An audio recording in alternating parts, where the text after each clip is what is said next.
So presidential debates... I mean, you could choose so many synonyms for disaster. Murder-suicide. Masterclass. Multi-stage. Make or break. Takedown. Multi-vehicle pile-up.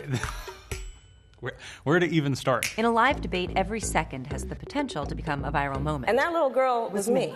But only a few actually make or break a presidential campaign. I have no comment. So we asked these political reporters, past and present, to watch some debates. I'm sorry. I'd forgotten the very strange expression on my face. To tell us how these moments shaped history and why we still talk about them today. Nobody else remembers anything that happened on the night that Rick Perry forgot the third federal agency. It's 3 agencies of government when I get there that are gone. Commerce, education, and the, what's the third one there? Let's see. And this is where it goes really, really wrong. But you can't name the third one? The third agency of government, yeah. I would do away with. And he's going to his notes. I can't. The third one, man. I can't. Sorry. Oops. It was everywhere. This was a historic political catastrophe.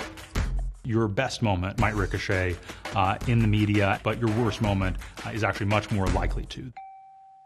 By the time Chris Christie got to this debate stage, his presidential campaign was not going anywhere. But by the time he left, he had done a lot to ensure that Rubio's wasn't either. And let's dispel once and for all with this fiction that Barack Obama doesn't know what he's doing. Let's dispel with this fiction. This was the sort of pre-baked line that he had planned to drop at some point in the debate. But I would add this. Let's dispel with this fiction that Barack Obama doesn't know what he's doing. And he does it again. And Christie's ready. That's what Washington, D.C. does. The memorized 25-second speech that is exactly what his advisors gave him. Here's the bottom line. This notion that Barack Obama doesn't know what he's doing is just not true. And there's number 3. He knows exactly what he's doing. The memorized 25-second speech. Ready. That's the reason why this campaign is... Marco Rubio had all the attention, all the momentum going into this debate, and all of a sudden, Christie knifed him. It was a murder-suicide, frankly, in political terms. The weapon of choice was Rubio's own words. Trump, as you can see, has no particular role in this exchange. He really benefited in a lot of ways, and this is emblematic of it, from the other candidates thinking that if they could just take out everybody else and get Trump in a one-on-one matchup, then they would be the one. Debate is over. It's 1992. There was a very difficult recession. Unemployment got to almost 8%. Along comes this obscure Arkansas governor. Bill Clinton had held town halls all around the country. He excelled at them. It allowed him to make a personal connection with voters. In my state, when people lose their jobs, there's a good chance I'll know them by their names. When a factory closes, I know the people who ran it. She starts to nod.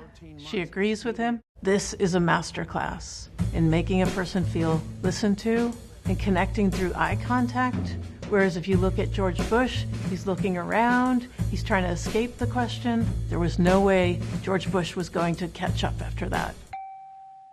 In the 1984 election, Ronald Reagan was already the oldest president to serve in American history. And as we got into the home stretch of the campaign, there were growing questions about his age and about his mental acuity. Ronald Reagan's greatest gift, of course, was humor. I will not make age an issue of this campaign. I am not going to exploit, for political purposes, my opponent's youth and inexperience.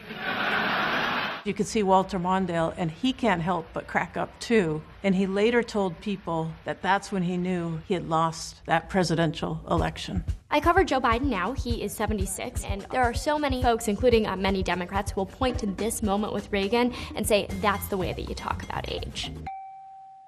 Pictures of Ford had sort of characterized him as somewhat of a fumbler.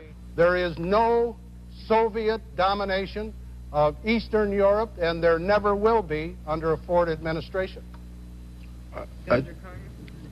I'm sorry, could I just... I stopped it because you don't trick a president into comments. You go back at him and you say, excuse me. Did I understand you to say, sir, that the Russians are not using Eastern Europe as their own sphere of influence? I knew what he was trying to say, but he so fumbled it that it came out as if he was saying the Russians don't have any influence or control over the countries of Eastern Europe.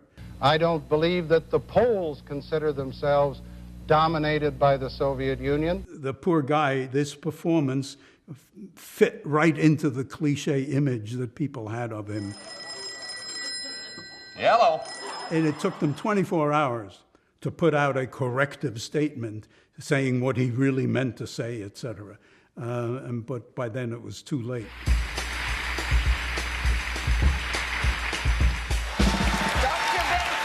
A gaffe committed in the current climate, with all the reactions that immediately follow, is preserved forever. You're running against yourself, in effect, and against your own image as you've created it over the years.